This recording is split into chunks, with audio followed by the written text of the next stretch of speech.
Thank you very much for joining me. This is Jimmy Gaspero with Comic Book Yeti, and I am here with Dailen Ogden, Collin Kelly, and Jackson Lanzing to talk about their new Kickstarter comic. I should have asked to pronounce before I started recording, but WIFWULF, am I saying that right?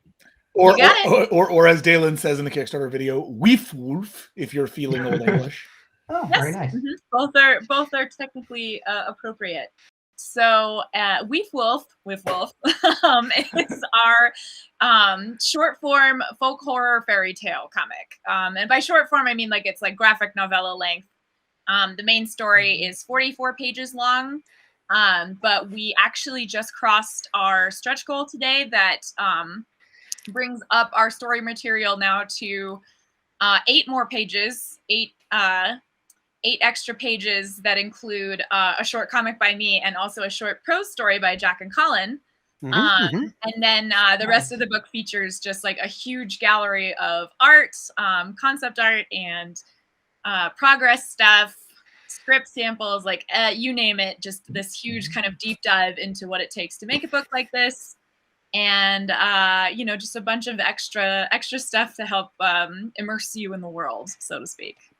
So the whole thing kind of starts at WonderCon, or a version of LA Comic Con. Did we settle on which one it was? Okay, it was WonderCon 2015. 1 year they had it in the LA Convention at the LA Convention Center. So there we go.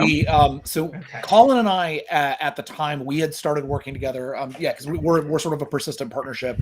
Unlike a lot of teams in comics where they come together because it's like, oh, it's one writer and another writer, and we both had we wanted to play together or whatever. Like Collin and I are a hive mind, and we've been running together effectively exclusively for over a decade now.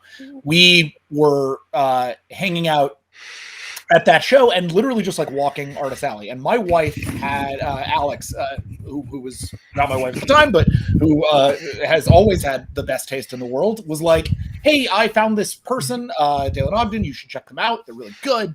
Down in the Artist Alley, look for the wolves. And then I think Collin went around and looked around for them and found them. And then I went around and looked for them and found them. And we all sort of slowly, that might have happened in reverse. But one way or another, over the course of that one show, we sort of very quickly became fans and friends of Dailen's.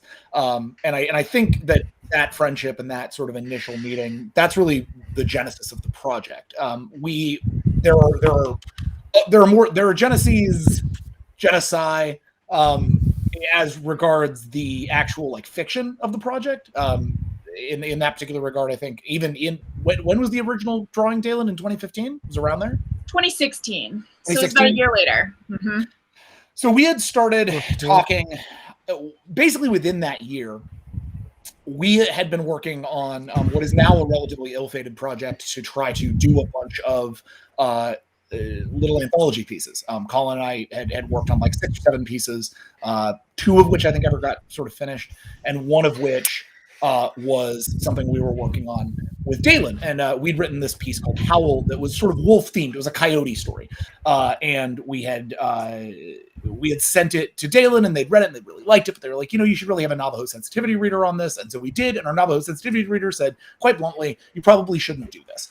And we were playing with somebody else's culture. We were operating in, through our lens, but it was still one of those things where you don't really want to step too far off the ledge when you're dealing with those kinds of things. I think it's very easy to go from respecting someone's folklore to treading on someone's folklore. And so as we started looking at that and looking at what we were, the sort of journey we were heading down, we all decided, why not just put this project down and find something that came from all of us to work on. And so we just turned right to Dailen and said, hey, Dailen, what are you working on? What's a thing that you're excited about? Is there anything in your world that you would want to tell? Is there a place you were going to come in and help us tell our story? How could we come in and help you tell yours? And that, to me, that conversation is the genesis of WIFWULF. Yeah. I remember specifically bringing you the print at, I think it was San Diego Comic-Con.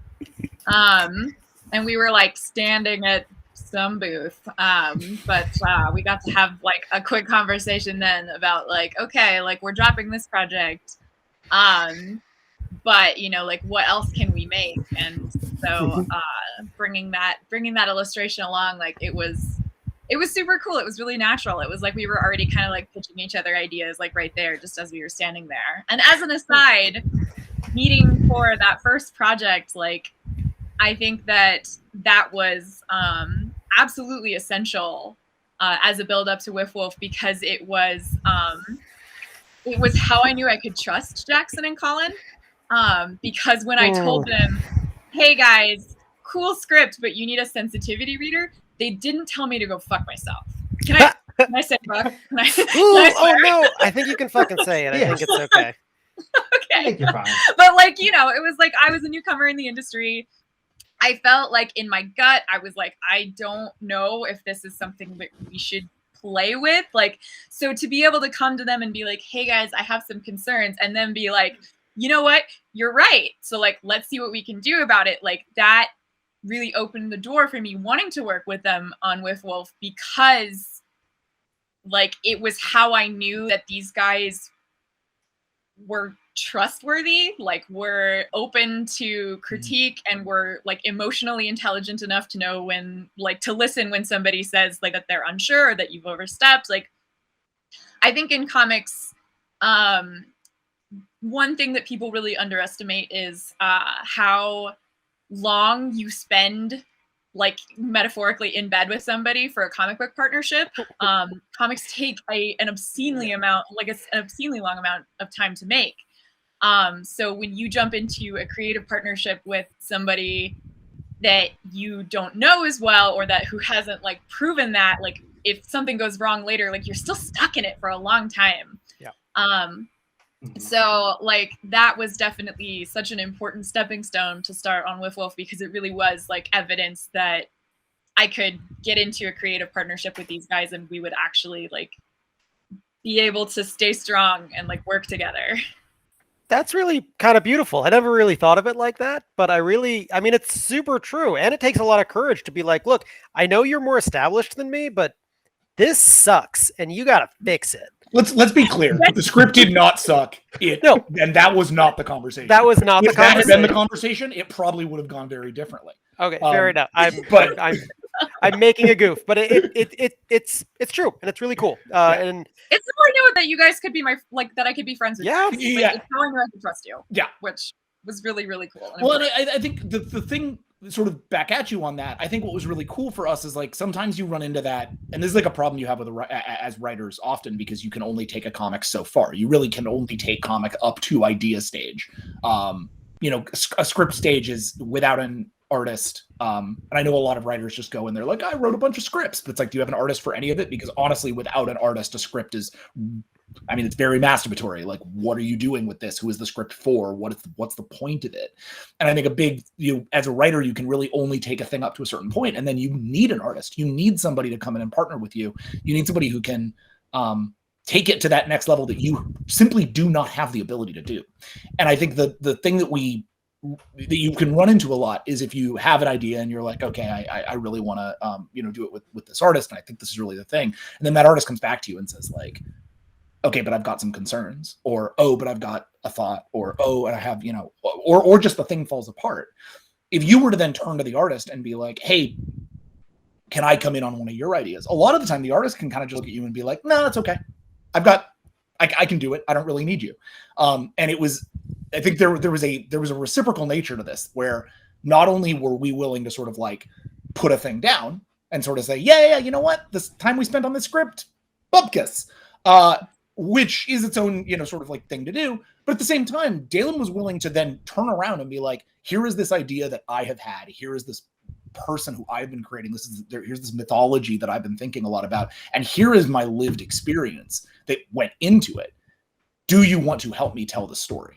And so being invited in to their world was similarly, I think, very like friendship building for us, because that creates that scenario where we feel like we're being trusted with something beyond like the mercenary aspect of like, let's all make a book together. It really was Dailen inviting us into their world and into their lived experience, and then allowing us to play around in there, which was a big leap of trust on her part, and I suppose a big leap of faith on ours that we could tell that story at all. the three of us are developing the IP based on an original work by Dailen Ogden. The committee comes together to flesh this thing out and build the brand guidelines that would like stick with this story in terms of like what corners, like what is this a story? Where's the violence live? What kind of violence? What kind of pain? What are we showing and what are we living in order to find the kind of tone and the energy and the environment of this story? And then we're off to the races, and Jack and I are doing our thing, producing, going from outline to pages, and then delivering them back up the chain to the executive in charge. No, to Dailen, as Jack points out, kind of in the first part of this, really the editor, making sure that it was adhering to the kind of guidelines that we'd all set together. And then as we all move into story and we move into pages, kind of once again moving in that kind of collaborative space. But though honestly, once we started moving into pages, it's basically us just standing back and letting Dailen do their magic.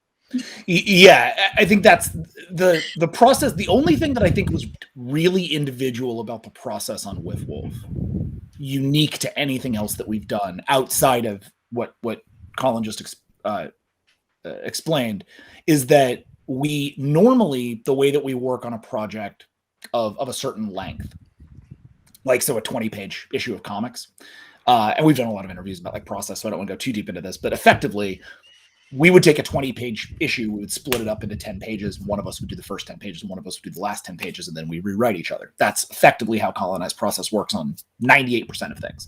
We'll take whatever it is. If it's a screenplay, it's every other act. If it's or every other sequence, if it's a pilot, it's every other act. If it's a novel, we've discovered it's every 6 chapters or so, whatever, right? Like we'll pick these chunks and then we'll build them out discreetly and we'll do them individually and then we'll cross. On WIFWULF, it's a 44-page story. So there was sort of a question, and we were really like building a tone from scratch. So it was really a sense of like when we actually got to script, we didn't outline this super heavy before we scripted it. It was a relatively like low-key, like 1-page outline that followed Charity's story. The first draft of this, I think the first 20 pages or so lived for maybe 4 or 5 months before the last 20 pages, and they were all written by Colin.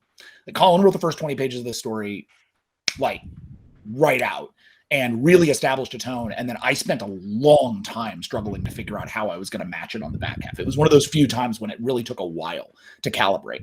And I think that was just because we were working outside of our experience so much, and because it was a new mythology, and because it wasn't an IP, but it also wasn't self-generated. And it's like, there's all of this kind of muck there. But then I think what was really cool is once we did find it, right? Once that tone came into place, we both started realizing what an opportunity it was to write poetically and to write in a way that wasn't really about like the individual moment-to-moment dramatics that you get into in a lot of comics or a lot of drama fiction in general, and really start to tell it more like a folklore tale, tell it more like a campfire story, and then be able to understand the humanity behind that enough that you could, back into those character moments, which was, again, I think just something that had happened on the first half of the book, and the first half of the book is very human centric, and the second half of the book is very wolf centric.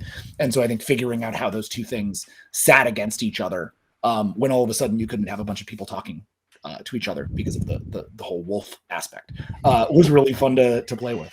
So that was, I guess, that's the one. Yeah, not a lot of dialogue, but still a lot of writing. And I think that's the trick, is like figuring out how to, and then, but the crazy thing about this is, the real weird thing about it is, all of that stuff that we learned on WIFWULF, like we learned 5 years ago, right? We wrote WIFWULF, the first draft of WIFWULF we wrote 5 years ago. Most people who know Colin and I's work know us after we wrote WIFWULF. Mm-hmm. Like we'd really pretty much only written Joyride at the time that we wrote WIFWULF. And after that, wow, yeah, we've done a lot of work since then. And I think when WIFWULF comes out, I think people will be able to look at it and be like, there is a lot of like Kang in this. Like you can see the stuff that we did later in what we're doing here. But my favorite part is we're going to get to do another pass on it.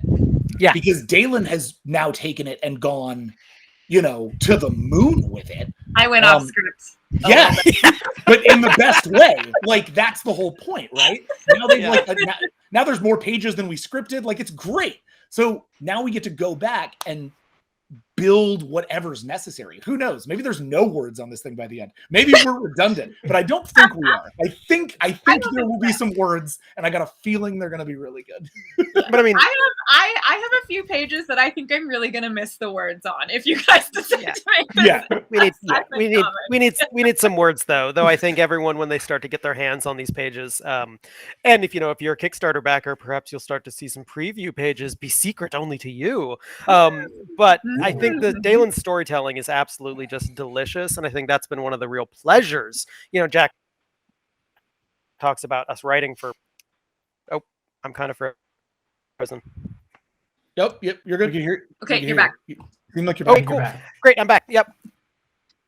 Jack talks about how we wrote our script 5 years ago. Dailen has been effectively consistently working on it for almost that long as well. Not maybe 5 years, but I mean, definitely in terms of layouts and thinking about it and watching them evolve as an artist as well has been fucking, I did it. That's two.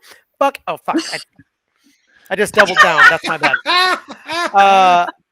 Has been amazing as well. I mean, the leveling up, and I think it's so funny. Maybe we'll even be able to pull out that first WIFWULF design to the latest one, but like you can see how the style has developed, how the pages have just progressed, and I think that's going to be really incredibly special. And there's literally no charge as a writer you can get that's more powerful than when your writer calls you up or your artist calls you up and says, "Hey guys, I see a different version of this script. Can I go off book and express myself?" And normally you have to say, "Ooh, we're at 20 pages, bud. Like, we got to introduce the villain and we got to capstone this." And it's like, we don't have the space, but this is creator owned, baby. So we get the joy of saying, yes, follow your bliss and like find these spaces that you want the script to breathe. We'll fix it in post. But being able to give your artist that kind of space on a project like this, I mean, it's why you do creator owned.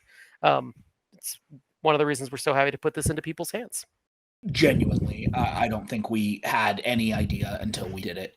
I'm gonna be totally honest. Like, I would say that it's an idea that got bandied about a couple of times, but basically until like, so I'm as of this recording right now, I think I have about 3 WIFWULF pages left to draw before I go into colors. So like I'm pretty far along in the process, and like until some stuff rearranged itself in my life so that I could actually like dedicate full time to this book and like really actually like get the machine going and like begin to make tangible progress on it, we were just flying by the seat of our pants.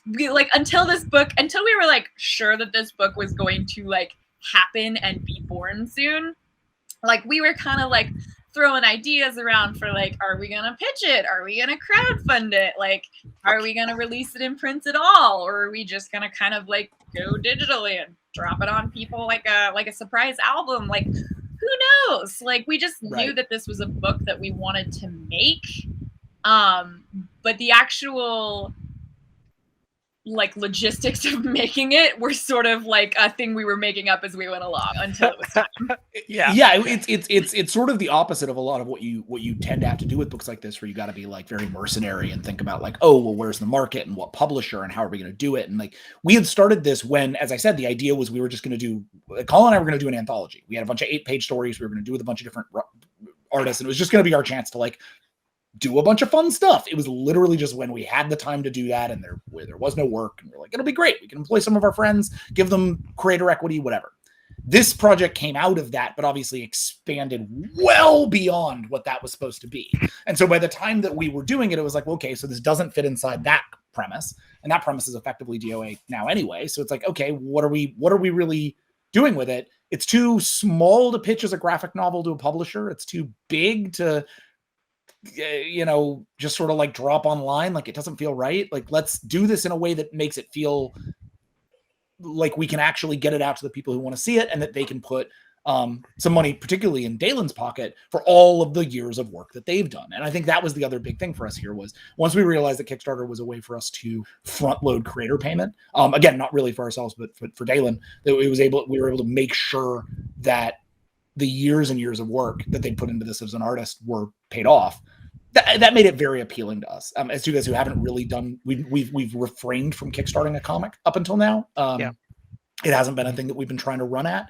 And this really just felt like the one where there's no other clear path, and that path is so direct to getting us where we want to be with this, which is a book that actually, you know, kept people alive during the process by which they were making it, which is, you know, a rare enough encounter in comics. So that was just that was really great, and it felt like the right move. Sometimes we got some wonderful advice early on in our career, which is like, don't kickstart anything until you like have the backing, until you have the funds, until you have the support to go do it. And we were like, who cares? We're gonna do it anyway. So, you know, comics is about getting all the best advice and then ignoring it and then doing whatever the hell you want. And it just so happens that in this case, it paid off like dividends. When you have a great product and something that's so unique on the shelves, people are hungry for it. And honestly, the support and the success so far of the Kickstarter, I think, blew all of our socks off to a certain degree. We knew this book was this was going to be amazing because the art is amazing, but I mean, yeah, we were getting texts from Dailen on the morning of the drop. They were like, you know, she's like, you gonna what? If we fund in a single day, I'm gonna flip out. And I almost sent back an email that was like, never talk to me about funding in a single day ever again. Like I was so grumpy that morning. I was like, there's no way. Now we're gonna make a couple $1,000s. Like, let's not get our hopes up. And then we funded in 9 hours. And on a budget that was much higher than our printing costs, right? I think that's the other thing that we have to go back to is like a lot of comics like this, they just fund their printing costs because the creator's just going to take a loss on it. They're going to figure it out in sales later. We built our creator payment into the book, like into the fund. Like it was like, okay, it's going to be printing costs and it's going to be art costs. And we got the art costs covered in a single day. That's a miracle. Yeah. That's amazing. Yeah. We were blown away. We're still like staggered. It was really incredible. ZojaCon was our creator-owned. It was literally the last time we did a creator-owned book. We did that back in 2016, 2017, and that was the last time we touched a creator-owned project before WIFWULF. And it was such a weird book that we didn't pitch it anywhere but Vault. That was the strange thing about ZojaCon was Vault was just getting started, and not a lot of people knew who they were. They hadn't really published much beyond Adrian's and Nathan's books at that stage, the guys who were literally like, you know, the company. And we happened to share a lawyer with them. So we met them just at a con to say like, hey, we love your art. And we fell in love with Nathan Gooden's art. And so we went to them and like, can we pitch you a book? And they said, sure. And we were like, great, here's one book. Here's like the one thing that we could do with you guys. Cause we can't sell it to Boom. We can't sell it to IDW. Like, this is like the weirdest thing. They would never look at it. Will you look at it? And they greenlit it, you know, like that. Right over those tacos. We're eating tacos. Like, it was nuts. It was nuts. And that process really gave us a lot of trust in them, to the degree that we did Dark One, which, you know, is a licensed book after a fashion, but really represented just like a great collaboration between us and Brandon Sanderson, who's a hero of ours, all sort of like through the Vault mechanism. But we've been looking to do another creator run with them for a while. We talked about a couple of different books, and we always held WIFWULF back a little bit because we were like, to Dalen's point, we don't want to go until we're ready. Like, we don't want to go until it's done. And in order to do WIFWULF at Vault was going to have to break their model. They don't do graphic novellas. They don't really do this kind of thing. So for this to make sense for them, it would really require the weight of something like a Kickstarter to come in and be like, you should do this. And I think effectively that's what happened. It was a team up of hope that we could make it happen with them, and the Kickstarter proving that they weren't crazy for trying to take a risk on it. And so they came in sort of after that fund and said, you know, hey, what can we do? And we put together a deal that really honors the creative team, and honors it is a properly creator-owned book, in a way that even at these companies that do creator-owned books isn't always necessarily the case. This is we got just a great partner in Vault who respect what it is that we've all been trying to build, and really maintain the work. Yeah. We have nothing but respect for them. There are some of we're kind of all like in the same year of comics. We all kind of came up together from snot-nosed freshmen up into, I don't know, soft sweat snot-nosed juniors. I'm not quite sure. Pimple-covered juniors. Pimply-covered juniors. But the great thing about them is you have the combined might of not just Nathan as kind of holding down in this amazing role as art director, but you have Adrian and Damien as editor and publisher. And on the one hand, Adrian has some of the most intelligent storytelling chops you're ever going to meet of anyone in the industry, and Damien gets the money. So it's like between these two guys, it's the left and right fist. And even though Adrian can say, this is beautiful and rad, Damien can say, the money's not right. And you got to respect both of them. So when we're able to walk in here and say, like, not only we've got this idea, but look at these fucking pages. Like, look at this success on this Kickstarter. You know it squares that box. You know it squares this box. You guys want to be involved in this. And sure enough, they did. Yeah. But Dailen, I think it's pretty, you've had eyes on this for a while, right? I mean, just you're a fan of Vault and their work. I am. Yeah. I mean, like, Vault was definitely, when we talked about taking WIFWULF to publishers, again, it was something that we bandied around, like, in very general terms, but never really making concrete plans. Vault was really the only place that I would have wanted to take WIFWULF, because I felt that looking at their other catalog at the time, that especially included stuff like Heathen, like, I felt like the aesthetic and vibe of this book would have been at home with their other books. And on top of that, like, in the coming years, you know, they really have proven that they are willing to kind of like buck conventions in service of interesting and fresh perspectives and cool stories. And WIFWULF especially is such an anomaly on comic book shelves. Like, it's a strange book. It's weird sized, you know, like there's no plans to make it like an ongoing thing. Like, part of the reason why we did this way is because we wanted to tell a contained story and then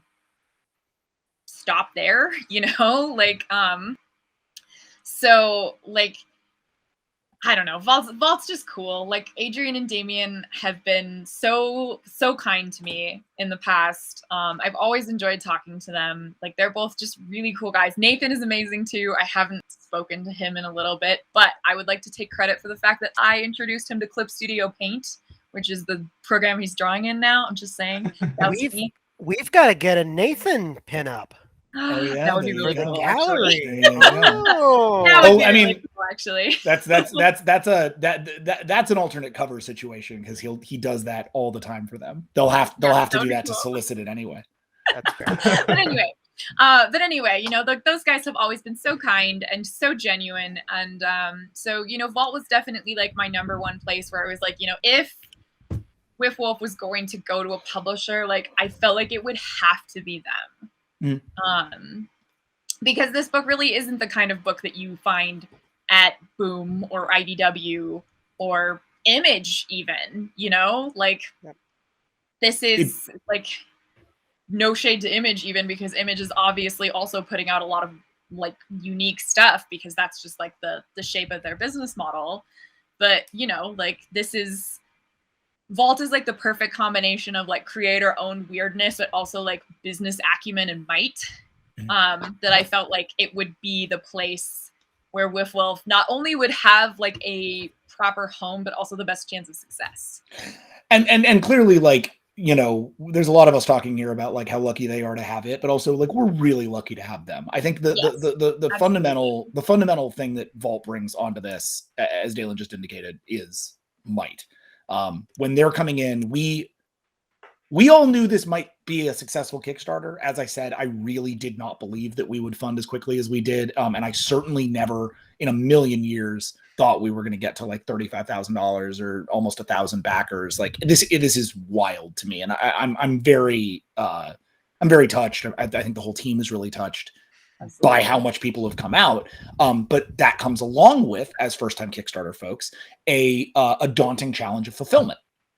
and a huge daunting amount. challenge of delivering what it is that we have promised. And that would be hard enough if we were all in the same city and could all be just like signing book plates together and sharing the box load and doing whatever we need to do. We could manage that, but we're not. We're across the country from one another. And so, you know, short of Colin and I going and living in Dailen's garage for several months, we weren't really sure how we were going to manage the fulfillment of this. Several weeks, probably. Yeah, once it got where it was going, and we were trying to figure out by like space, like who has 40 cubic feet for 10,000 books. It's like, I live in a 1-bedroom apartment in Los Angeles. Like, yeah, like Vault. The plan Vault came in. I was gonna store the books in my garage, and Jack and Colin were gonna road trip out here, and we were gonna pack however many, like 1,000 packages or whatever we had to do. Yep, that was exactly true. I run an online shop, you know, like I'm actually familiar with packing and shipping and pre-orders. Like I have put out 200 packages before at a time. It takes a really long time. It takes way longer than you think it would. So yeah, I was fully I was prepared to like lay out the futon for Jackson and Colin. I was prepared to enlist like my roommate, my best friend, my mom. Like we were just getting it done. But it was going to be like a lot of monkeys in a small space trying to do it. So having Vault join us, like we are incredibly thankful for the infrastructure that they're providing to us. Yeah, I mean, and to our backers, truthfully. It's just going to be such a boon to our backers to have this organization there to fulfill this, to make sure that the book is printed beautifully, to make sure that the book is out there in the way that we want it to be. And then after the Kickstarter backers get their stuff fulfilled, after they get all this amazing work, then there's going to be a retail version of this from Vault, which otherwise would never have existed, right? Otherwise, this book would have just been a Kickstarter thing. You would have gotten it. It would have been on your shelf, and you've been like, man, if you didn't get WIFWULF then, you never get WIFWULF. Maybe you get it at a convention from one of us, right? But now there's going to be a retail version that people can get at their retailers, that they can get through Vault. And so if they get the book and they love it, and then they really want to share it with their friends, now their friends have an easy way to get the book, which that to me is just like, I know that whenever I find something that I love and it's like completely out of print, it breaks my heart because I have like no way of getting my friends this amazing thing. And here's just an opportunity where we knew like straight away, if even a quarter of our 1,000 backers, right, want this thing and want to get it for their friends, that's a market. And we should be able to serve that market. So I'm very, very excited that Vault's going to be out there, not just growing the WIFWULF market beyond the backers, but also just servicing the backers who really we owe everything to. So I think they just deserve the moon. I want them clad in gold at all times. Yeah. At $1 million at the Kickstarter, I'll buy a plane ticket and I'm going to fly to every single person's house and just like kiss them tenderly on the forehead. Hey, stretch goal revealed. Kissing Dailen. I'll do it. I'll get on a plane. I'll budget. Consent. Yes. Smooches time. You want it? All backers get smooches. Very tender platonic smooches. If we hit $1 million. If we hit $1 million. It just happened to us, so I got to imagine it's going to start happening to I hope people, so. You know what I mean? Like, yeah. For everyone else's sake, like this is totally ruled. I would love for more creators. But the only thing I'd say about that is that it's really important that when creators do that, right? When creators are approached by Scout or when they're approached by Vault or when they're approached by Boom or whoever they're approached by, just to be like totally blunt, right? To anybody who's listening who might be interested in doing this kind of thing, the one thing you really got to watch after there is that in most cases, when you're dealing with comics, you don't have leverage. They are your key to making your comic, right? So you're like, oh, I want Boom to get involved because without them, I don't know that I can make blank. With this, we don't need the publisher in order to make the thing. The publisher is a luxury. They're an exciting aspect of the thing, but they're not the thing that the project absolutely 100% needs. The creators are. And so it's really important that if you do launch out on Kickstarter, to own the fact that you launched out on Kickstarter and that you should own your stuff and that you should have control over your stuff wherever you feel like it's necessary. Know that when you're going in on that, you are the people who go in with leverage. And so your partners in that should and can respect you. And I think as publishers get into Kickstarter, obviously Vault's been a model for this, right? They were just amazing. It wasn't even like a conversation. They were great. But that is to say, I'm sure there are going to be publishers who attack Kickstarter in a very different way. And I really hope that as creators end up in the same position that we do, that they are able to step forward with a certain amount of self-advocacy. Yeah, that's a great word. Yeah, nice. Yeah. That's a good point. Yeah, it's definitely like this is such a unique model because when you fund on Kickstarter, you know, the money to make your book a reality is already there, you know, and Right. so like having Vault join us on, like it was a different kind of partnership than what you normally have with a publisher, because usually a publisher, you know, you're bringing them your idea and they're bankrolling it, and then that's, you know, sort of the springboard that allows you to put the book out into the world. Yeah. And begin to recoup those costs. At this point, costs are already recouped. So this is a different kind of business partnership. And our contract reflected that. And Vault was absolutely wonderful, very kind, perfectly on the same page as us, which is awesome. Yeah.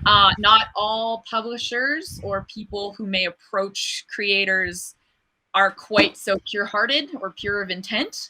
So it is really important for anybody looking to do this that you are reading over your contract, that you are making sure to advocate for yourself, that you are sure of what rights you want to retain, what things you're willing to split, and like what ratios, like all of that stuff is really important. And it looks different when you're getting picked up after the fact. Yeah. Though I do now I'm just picturing the Wassels like riding in on horses and like, can we trust these men? And you look over and it's like they're on their white horses with white hats and they smile, their white fucking perfect smiles, and you're like, those are some lawful good paladins right there. Like, I yes, boy, here, take my money, boys. I know it's Pure safe heart with you. and pure of intent. Yeah. Kind of hard. Special shout out to Damien, who like would be riding this horse though and like not really like smiling though. Like you No. Yeah. Damien doesn't He, smile. like, Damien doesn't we've smile. learned. He He was very like serious and regal. He smiled. He but smiled it's the like- day we funded. He did. He smiles, but you know, it's like it's a classy affair. Yeah. The rest of us, we don't smile classy. We just smile. Damien saves it. So a big part of this lived experience. So I mean, obviously, it says on the Kickstarter, WIFWULF deals with relationship abuse. I still struggle to call what I went through the same thing, just because of all of the weird, tangled emotions that come with going through stuff like that. You know, like you feel guilty for doing that stuff. You feel it's a whole big mess. But all that to say, from the first iteration to the script to the final pages that are being drawn right now, like so much has changed, in large part because I changed. Like, you know, part of the reason why in places I went radically off script is because for the amount of time that it has taken to start this book and then also like bring it to like actual, like not completion, but you know, like start to actually like execute it. Like I also went through kind of a character arc.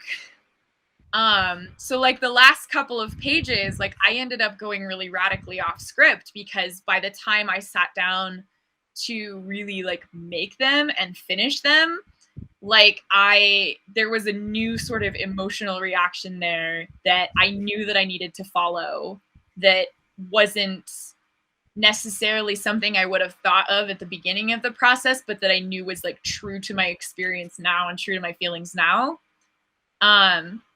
So that has been kind of one of the most special parts of WIFWULF for me, was, you know, starting this book as kind of like a fuck you to the person who hurt me. Like this is a book about it's a power fantasy. It's a badass like monster girl, you know, like her experiences have changed her, but in the end, like they have forged her into something that's like more true to who she ever really was than she was before.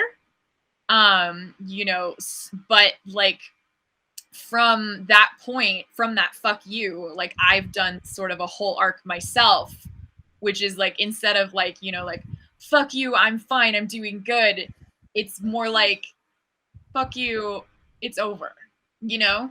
Like it's a different kind of emotional note that we ended on than what I expected, because emotionally, like I'm in a different place now. And when I think that what's really beautiful about that is that expressed itself through the development process. So we got like, we've also gone, I mean, look, hard pressed to go 5 years and not change, right? Yeah. So we've all changed over the course of the arc during which we've done WIFWULF. I talked about how difficult it was just for me to get my version of the pages on this thing done. And a large part that was because I was dealing with my own sort of versions of abuse that I've been through in my life, and which we're now exercising pretty directly in King the Conqueror, but which I was still very much finding my way through when we started WIFWULF. And so, which was one of the reasons I felt like we could come in and do this with Dailen. It wasn't like we were talking about something that was completely absent our experience. It was just we're talking about a different version of that same concept of what it means to have somebody who loves you, and like I want to say like ostensibly loves you, but like loves you in a way and still destroys you. And I think that was finding that story and finding the ways in which you self-annihilate as part of that, and the tragedy that comes out of that, even as there is a strength to it. WIFWULF, it's funny because like you did go radically off script, but not radically off emotion from script, because the script ultimately is not, and really hasn't been since draft 1, a badass power fantasy. It has that aspect, and certainly there are scenes that really speak to that. But the ending of the story has always, I think, resonated with something that to me the best folklore horror does, and I say this fully recognizing that my version of the best folklore horror is Hellboy stuff. It's just like Mignola, right? Like I'm always going to be that guy that's just like, do it like Mignola. But truthfully, that sense that you can end a story on a detail, you can end a story on a small frame, you can end these big horror epics on the skull left behind or whatever. That's not a spoiler. That's just, you can, that poetry and sadness at the heart of growth and monstrosity, that's what this thing ended up really reflecting. And every time that we've iterated on it, it's reflected that more, because we've gotten a little further from it and can look back at that and reconcile our own anger and our own sadness and our own happiness and our own peace through that. And so I really love that this whole book gets to operate as a sort of joint therapy session that none of us, that isn't even us talking about the stuff with each other. We're all pushing the therapy into the project, and then the project gets to bloom. It's like we're all bleeding on it, you know? And I think that's a really wonderful thing to have, and hopefully reflects something that isn't, just a traditional like werewolf story. I think if we were doing this and it ended up being like the story of a woman who becomes a werewolf, we would be doing a disservice to the whole point of this, which is to use that to talk about something much more cosmic and much more deeply personal at the same time. Which again goes to Dailen's initial piece of wearing the wolf skull, and the question of where does that wolf skull come from? What is it? Why is it? What is it hiding? Led us to a very different understanding of the werewolf cosmology than you normally see in these kinds of stories. And so the werewolf transformation, as it was, takes on a very different feel and tone and point that ended up asking more questions, which is why we asked for the narrative content. Because then we hit that point where we're like, Dalen's literally just hitting us up being like, I want to know about Silver. Like, I want to know, we have this wolf called Silver Slash, is a big part of the story. It's like, I want to know more about this. He's the big black wolf with the scar on his face that's in a bunch of the, he's in the Kickstarter. You can see lots of work in progress shots of him. His name is Silver Slash. Yeah, he's a good boy. Right. But Silver Slash is one of those things that he's not in the initial outline. He turned up in Collin's pages. I turned him into a new thing in my pages. That went back to Dailen, who's now building out a whole mythos for it. That's how this project works. We just get to pass these ideas back and forth. And like make a cauldron out of it. It's a blast. I love it. It's so fun. It's amazing. Super witchy. What I think we actually ended up doing more research on was the Civil War. And research on the Civil War, and how conscription worked, and kind of what the timelines were, what kind of riflery was being used by the various armed services. setting it historically in the context of where the story takes place was really important for us, because it does Okay. need. It's not perfect. If you're a historian, please forgive me. I'm so sorry. It's hard to find pictures of guns from there. I did my best. I tried really hard. Please be kind. Oh, pish, pish, pish, pish, pish. But like, that's the kind of stuff, because ultimately when it comes to the werewolf of it all, it's like, well, no, we're inventing the wheel here. We know the tropes of lycanthropy, and we can play with them. There's still a lot of body horror within this story. There's a lot of, it is about the transformation of people and kind of how you release your inner animal and what that inner animal really means. Like, these are the tropes we are playing with, but we're not tying them to anything. This is, I think Dailen said it right off the start, like, this is a modern werewolf myth told in a classic time. Like, this is a legend, which means that we didn't really want to build off of anything else. This is a story for someone who's never heard of a werewolf before. And when they hear this story, they're not going to go running away saying, what a nightmare, how spooky. They're going to say, well, goddamn. I won't be a werewolf. I hope I'm lucky enough to meet a WIFWULF. I think my only research, my only research on this project, and this happens a lot. I think by the time we're writing it, was just on tone. I think I was just reading a lot of Neil Gaiman when I was writing this. Like, I just think there's a whenever I'm working on something sort of folkloric, that happens to me. I tend to find myself rereading like Brief Lives or Seasons of Mists, or like I'll go back to some of like my OG Neil Gaiman Sandman stuff that like taught me how to write in the first place, and I'll just go back to it and remind myself of how indulgent some of that stuff is in terms of its captioning and how literary it wants to be, and how much it's sort of burdening the art with words, which is always a thing that we're like very concerned with. And Gaiman isn't. and I think like I really do love sort of getting that freedom to do it. So the book definitely pulses from my side of it with a real love for those stories and how they came about. But I don't think I picked up a single like werewolf thing along this whole way. So forgive me, wolf fans. I picked up a bunch of werewolf things, but that's just because it's who I am. Like, that's what I do. That's what I do in my spare time. So it wasn't. That's the thing. I don't need to be in any way an expert on werewolves. Dailen is the world's. We got you. Global expert on werewolves. Yeah. I am the source here. Nice. We actually just crossed our $35,000 stretch goal. Hooray! Woo! Yay! As I mentioned at the beginning of this interview, that means that we get 8 extra pages of story. So that's 4 from me about Silver Slash the wolf, and then 4 from Jack and Colin, writing a short epistolary story about the WIFWULF and somebody encountering her at the height of her power. But anyway. Our next sort of major stretch goal is at $45,000. At 40, we get like a bump, a little creator pay raise, which is really cool. We've all put a lot of hours into this book and a lot of blood, sweat, and tears, and especially blood, I feel, at this point. But at $45,000, actually, what we get to do is bring in guest artists for a gallery. So we are hoping to bump the book up again in page count and use those pages to showcase the work of other artists in the community.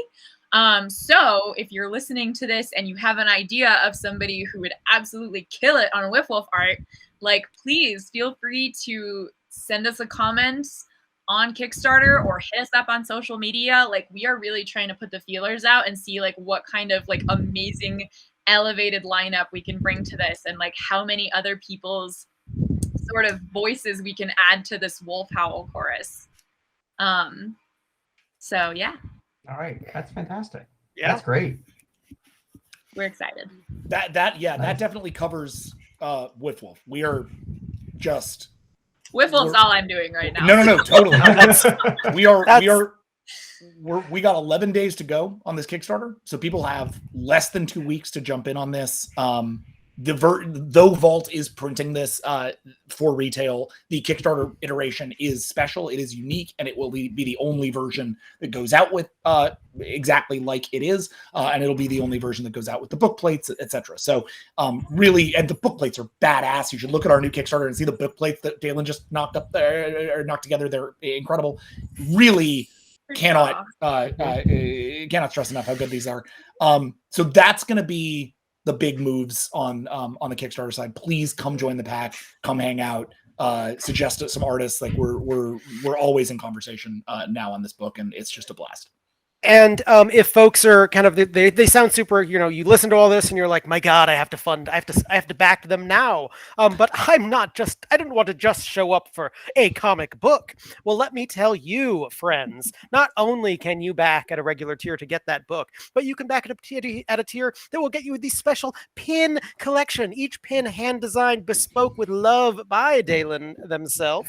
You can get those pins. You can get additional prints. You can get the perfect prints from the artist themselves that will be effectively, since it's digital, these are effectively as close as you can get to original pages. You can own a Dailen Ogden original. You can also commission Dailen to do a drawing of your choice. Ooh, that's going to be very fun. They will draw your inner wolf. If you happen to feel a certain kinship to the Lupins, then they will help express that inner howl of yours. And at the highest tier, we also are offering two pretty unique tiers. That will Jack and I have put ourselves on the hook. If you have a furry friend, a companion, or a pet child, we will write a story about them. You will tell us about your animal that you love, and we will create some kind of fiction. No one's taken us up on this one yet, and if I were you, I would, because we write very good animal stories. It's kind of our thing. We really love doing it. So you can have your very own animal story from us. I'm very close to the source, but like you guys, WIFWULF kills. So we wrote a Star Trek story about Data and his cat Spot. Yeah, it goes viral once a year among the Star Trek community because like it's really good. Like let us write about your cat. And yes, we also I have like the name, the Voice of the Wolf tier. Yeah, thanks. Yeah. Thanks. And then we have a level that also is all about kind of working with Jack and I to hone your writing craft. We've been working together for over a decade at this point, and we know some stuff about some stuff. So yeah, we're also offering those kind of skills as a 2-day workshop. If folks want to take a writing workshop with Jack and I, we will crack your heads open and fill it with all sorts of good knowledge while helping you become the best writer you can possibly be. Colin's an educator by trade. I just talk a lot, so we're gonna have a blast. It's gonna be. It's gonna that be. tier is actually especially cool because it is kind of the closest you get to the Team WIFWULF experience. It's which true. Is to say that, like, I came to Jackson and Colin, and I was like, "Hey guys, let me just like show you this cool picture, and then unload a bunch of my trauma on you. Let's see if we can turn that into something cool." And lo and behold, these absolute goddamn magicians managed to do it, and they made it really, really great and cool. So, like, if you too are full of a story that feels like an ugly, festering wound inside of you, perhaps this is a good chance for you to take that story and turn it into something really cool and cathartic. That's the best. That's back at the highest tier and bring us your wound. There you go. Yeah, absolutely. Unless you're back at my highest tier, in which case I'll just make you look hot and witchy. By the way, y'all, we crossed 36. We did! 36,000. We did it. We got Congratulations. We got the Yeti bump. Thank you very much. Yes, yeah. Thank you, Yeti. And just to do the super businessy comic book thing for a hot second, if you want to check out other stuff that Colin and I are doing, we have a bunch of stuff on shelves right now that is probably more mainstream than WIFWULF, but less mainstream than most of the mainstream comics you're reading. Those being Kang the Conqueror over at Marvel, which is our weird 5-issue time loop buildings roman. Have fun with that. I want to talk about trauma. And then over at Valiant Comics, we just launched The Harbinger with Robbie Rodriguez, and that book is totally wild and is very much about the sort of experience of trying to reconcile your masculinity with your intention, which is something we have a lot to talk about. So take a look at that. Both of those are on shelves now, wherever your comics are sold. And then pre-order Batman Beyond Neo Year while you're at it, because it's like one of the best things we've ever done. It's going to be fucking amazing. It's coming out from DC next year in April. It's going to be awesome. So, pre-order that while you're at it. There's a lot of good stuff going on from us right now. Yep. And in terms you of just what wrapped... I'm doing in comics, I'm just doing this. For now. For now. Just doing this until the minute now. you're done, and every single person in comics is suddenly like, we're gonna get so many people just like hop skipping over us to work with Dailen after this. I can't wait. You're gonna. I have a feeling you're going to be very busy as soon as WIFWULF wraps. But if I have my way, I'm not going to be very busy because I'm still just going to do my stuff. So if you would like to follow along with what that is and check it out, you can follow me on social media. I'm at Dailen Ogden. That's DAILEN OGDEN on Twitter. And I will tell you all about whatever tomfoolery and ass hattery I am up to at the time. For right now, that's just WIFWULF, but there are more comics coming in the future. Hell yeah.